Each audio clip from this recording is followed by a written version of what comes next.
नमस्कार दोस्तों, trading with Prajapati में आपका स्वागत है। तो फ्रेंड्स, आज एक स्टॉक ऑप्शंस के बारे में बात कर रहे हैं, जिसमें मैं एक स्टॉक ऑप्शन टाटा स्टील का लेने वाला हूं, क्योंकि मेरे को चार्ट पे थोड़ा टाटा स्टील अच्छा लग रहा है और एक हैच टाटा स्टील में इस बार बनानी चाहिए। तो मैं वो हैच के बारे में सोच रहा हूँ। मैंने कल से ही मेरे रडार में टाटा स्टील था, लेकिन आज किसी कारणवश मैं स्क्रीन पे नहीं होने की वजह से मैंने इसमें पोजीशन नहीं बनाई। लेकिन एक कंफर्मेशन वाली, ये एक विदाउट कंफर्मेशन एंट्री होती है अगर आज बनाता था तो, लेकिन अभी एक कंफर्मेशन वाली एंट्री हो सकती है। तो कल इसकी ओपनिंग ओपन जैसे ही होगा तो उसके बाद में इसमें एक एंट्री मेरी बन सकती है।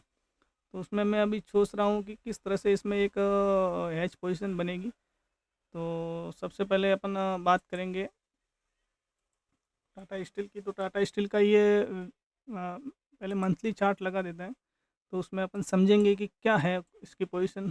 तो मंथली में टाटा स्टील ने मंथली में एक ब्रेकआउट दिया, उसके बाद में ये रीटेस्ट हुआ है और अभी वहीं पे है। तो ठीक है, देखते हैं अभी। बैंक निफ्टी भी आज थोड़ा साइडवेज टू पॉजिटिव ही रहा है, कुछ ज़्यादा इतना फॉल नहीं हुआ है। तो उसके बाद अपन ने भी उसके बाद में अपन वीकली में जाएंगे। तो वीकली में देखेंगे तो ये जो प्रीवियस वीक था उसकी कैंडल थी, यहाँ पे जॉन में जो ये जॉन था, वह जॉन से बराबर उसने एक डिमांड उठाई है। और अभी आज इसने एक कंफर्मेशन भी इस वीक में दे रहा है। तो अभी तो ये वीकली कैंडल है, तो हो सकता है ये नीचे भी आ सकती है। लेकिन अपना व्यू क्या है कि ये कभी साइडवेज जैसा कुछ जोन बन सकता है, या फिर यहाँ से अगर गिरना भी है तो थोड़ा ऊपर जाएगा, उसके बाद गिरेगा ये मार्केट में। तो उस हिसाब से अपन ने एक पोजीशन अपना ये कर सकते हैं, या फिर इसकी जो रैली है वो कंटिन्यू रह सकती है, क्योंकि ये इस तरह से आया है। तो अभी इसका जो भी वेव के हिसाब से ये यहाँ पे आने के बाद ऊपर जाएगा, और अगर फिर बाद में अगर उसको नीचे आना है तो यहाँ से नीचे आ सकता है, नहीं तो ये वापस अपने ऑल टाइम हाई तक जाना चाहिए। तो अपन उतना आगे नहीं जाएंगे, अपन बात करेंगे। तो अभी मेरे हिसाब से वीकली का सपोर्ट लिया है, तो यहाँ से बाउंस आना ही चाहिए लगभग। ज़्यादा नहीं तो 60-70 तक तो आना ही चाहिए। अगर 60 तक भी आता है तो अपने को अपना प्रॉफिट मिल जाएगा, तो कोई इशू नहीं रहेगा। तो चलिए, अभी ये वीकली के चार्ट के हिसाब से अच्छी, मुझे अच्छी में जगह अच्छी है। आप यहाँ से, अपन यहाँ से अगर एंट्री बनाते हैं 154 के हिसाब से, तो 6.148 के लगभग का अपना स्टॉप लॉस लगा के अपन बैठ सकते हैं।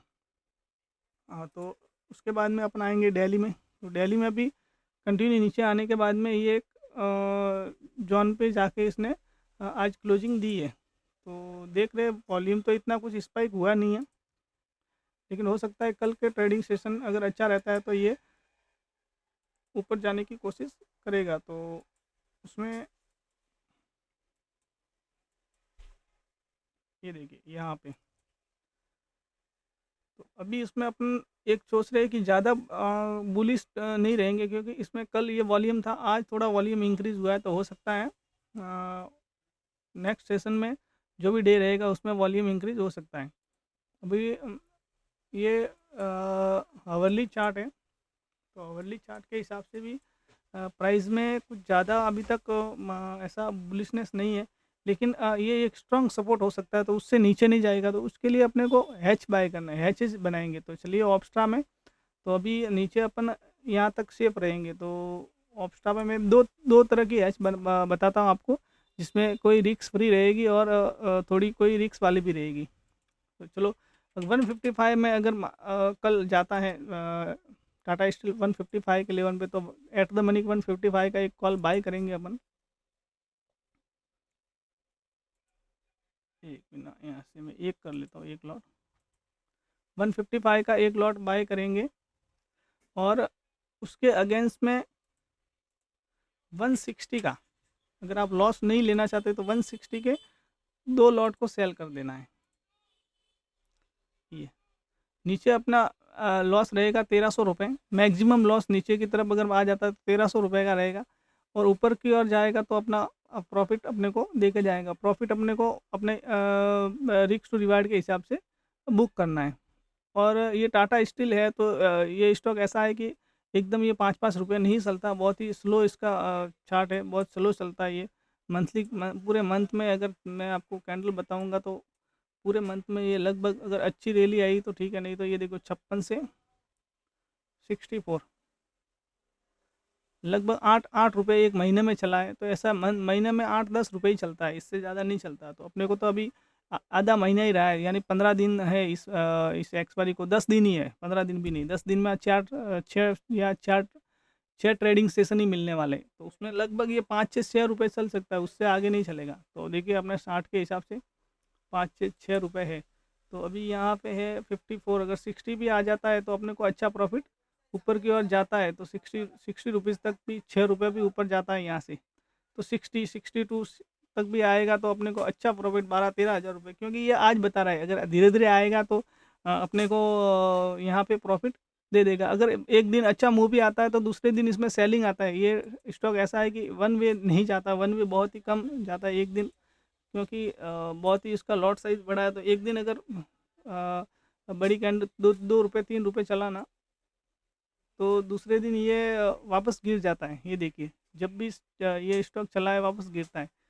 तो उसमें ज़्यादा मोमेंटम नहीं होने वाला, तो डरने जैसी कोई बात नहीं है। तो यहाँ से अपना ये नीचे की तरफ लॉस पूरा जीरो है, और ऊपर की ओर अपने को प्रॉफिट मिल जाएगा। अगर नीचे रहता है, अगर 155 के नीचे रहेगा तो अपने को उसमें लॉस होने वाला है 1300 रुपये 1400 रुपये के लगभग।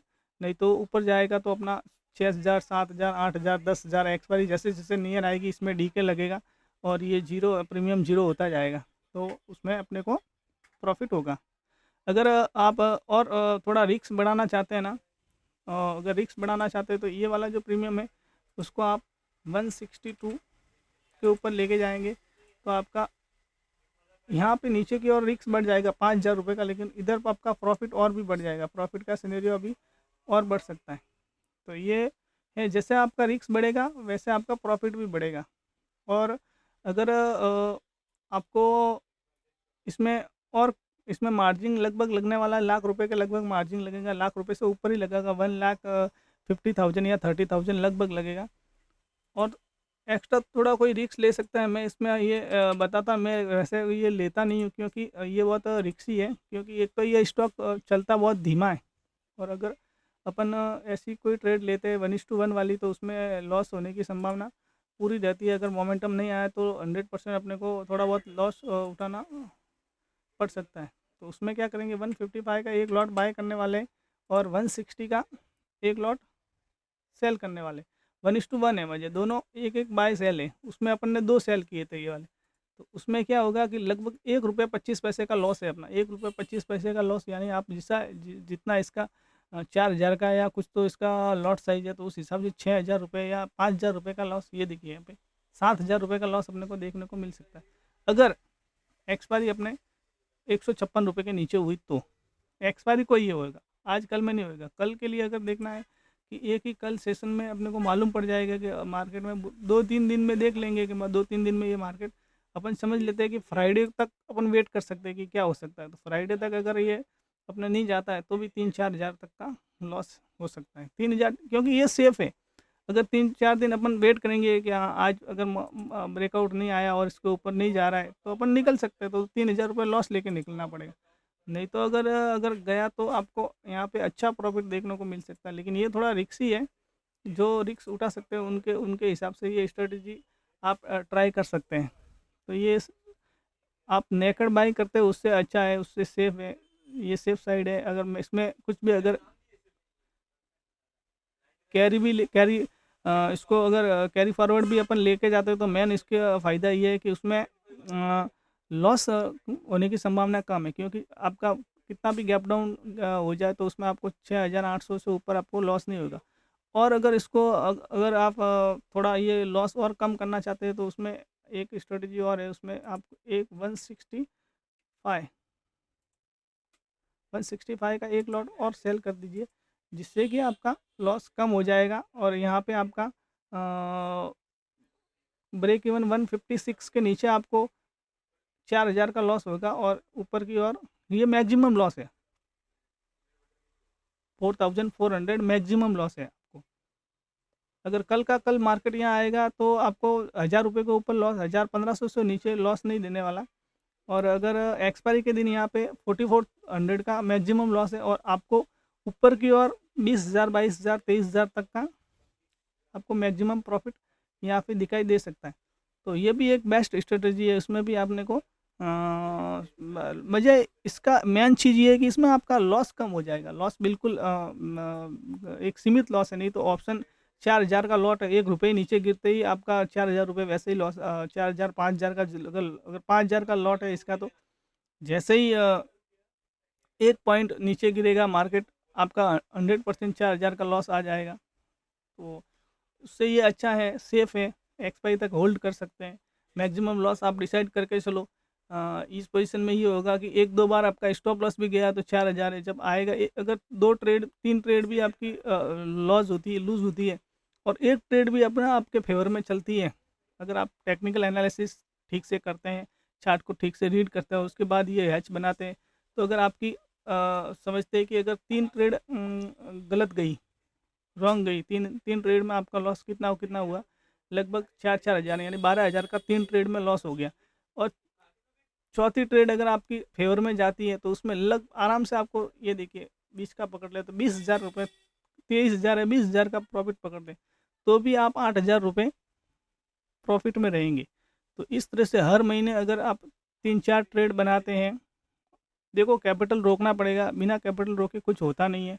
अगर आप 20% मंथली अगर कमाना चाहते हैं तो कैपिटल रोकना पड़ेगा बेशक, क्योंकि अगर आप 4 ट्रेड बनाते हैं 20% की, उसमें से 3 हिट हो जाती है, 3 में लॉस होता है, तो भी आप आराम से 4 से 5% अपने घर पे लेके जाएंगे और बिल्कुल सेफ़ है।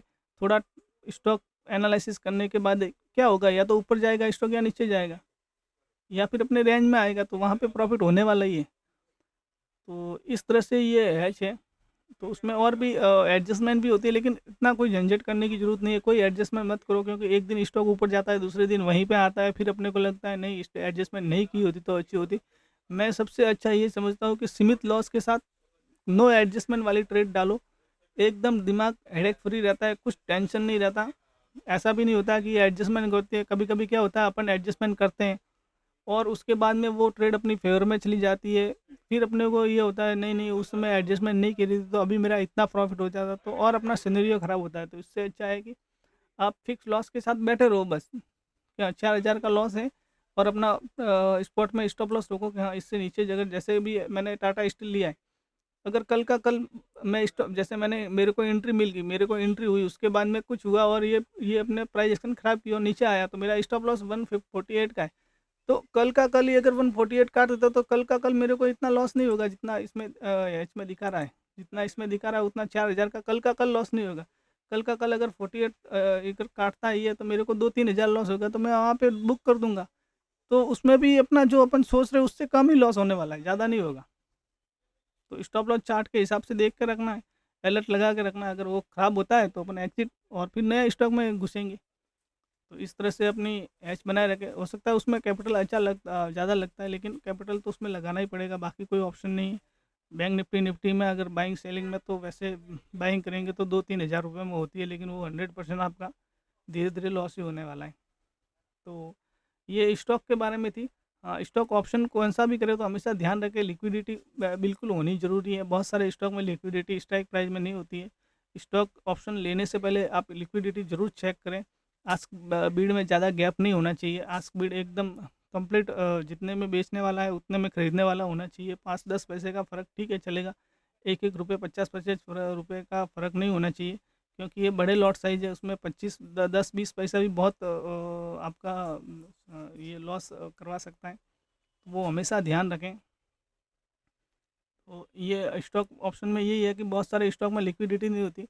जो भी स्टॉक में लिक्विडिटी होती है उसी में ही ट्रेड करना चाहिए, या फिर करने से पहले हर एक स्टॉक को आप आस्क बिड जरूर चेक करें, अगर सही है तो ही करें, नहीं तो उसको अवॉइड करें। तो थैंक यू।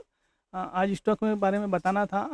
और नेक्स्ट वीडियो में भी मैं हर एक वीडियो में आपको स्टॉक ऑप्शन के बारे में भी बताता चलूँगा, जिससे कि मैं जो ले रहा हूँ वही मैं बताता हूँ, क्योंकि मैं टाटा स्टील में आज एक एंट्री ली हुई है, तो इसकी रिगार्डिंग ही मैंने आपको बताया है। मेरा थोड़ा रिस्की एंट्री है, तो वो मेरा मैं नहीं बता रहा हूँ। वो अगर कल मैं जैसे चलेगा तो मैं मेरा जो लाइव में मेरी ट्रेड बताता हूँ, उसमें वो ज़रूर आपको दिखेगा उसका पीएनएल जो कि लॉस में है या प्रॉफिट में। लेकिन वो मैं ऐसा नहीं बता रहा हूँ कि मैंने ये ली हुई है। उससे क्या होता है कि उसमें मैं थोड़ा मेरा रिक्स ज़्यादा लेके चलता हूँ कि रिक्स कितना ले सकता हूँ, क्योंकि जितना आप रिक्स बढ़ाएंगे तो ही प्रॉफिट ज़्यादा बढ़ता है। एकदम सेफ साइड जाता है तो उसमें आपको प्रॉफिट भी कम होता है। तो उस हिसाब से मैं वो भी आपको मेरा जो लिया हुआ है वो सिनेरियो क्या था वो भी मैं शेयर करूँगा। लेकिन ये मैंने बेस्ट वे एकदम बढ़िया है, अगर आप नए हैं, अगर सीख रहे हैं या कैपिटल आपको बचाना है, रोज़ रोज़ ट्रेड नहीं करना है, ओवर ट्रेड से बचना है, तो अपना कैपिटल इस ऐसे ट्रेड में लगा दीजिए आप अपना एनालिसिस करके, जिससे कि आपको कम लॉस में अच्छा प्रॉफिट होने की संभावना है। क्योंकि उसमें अगर चार्ट पे अगर ज़्यादा आपको टेक्निकल नहीं भी आता तो भी आपका लॉस फिक्स हो जाएगा, और कभी ना कभी चार्ट उसके फेवर में प्राइस को जाना ही है, या तो नीचे जाएगा या ऊपर जाएगा, तो आपको प्रॉफिट देगा ही देगा। तो इस तरह से चार्ट पे आप देख के करेंगे तो और भी अच्छा है। नहीं तो क्या रैंडमली आप करते हैं तो उससे आपको लॉस ज़्यादा हो सकता है। नेकड बाइंग में तो और भी ज़्यादा लॉस होता है, नेकड सेलिंग में और भी ज़्यादा लॉस होता है। तो ये था, और इसको लेने का रीज़न भी मैंने बताया है कि ये वीकली में मेरे को अच्छा दिख रहा है। वीकली में आज जो है ना, इसका रिवर्सल अच्छा आ रहा है, तो मैं उसके फेवर में हूँ, इस वजह से मैं ले रहा हूँ। तो देखेंगे, अभी ज़्यादा मार्केट का सिनेरियो थोड़ा ख़राब है, लेकिन तो भी ट्रेड करेंगे। अभी स्टॉप लॉस के साथ जा रहे हैं तो कोई इशू नहीं है। अगर और ऐसा रहा तो अपना स्टॉप लॉस 150 के उधर मैं ट्रेल कर दूंगा। अभी फ़िलहाल तो ट्रेड सही चल रहा है। तो ठीक है, मिलते हैं नेक्स्ट वीडियो में। तब तक के लिए धन्यवाद। Bye bye.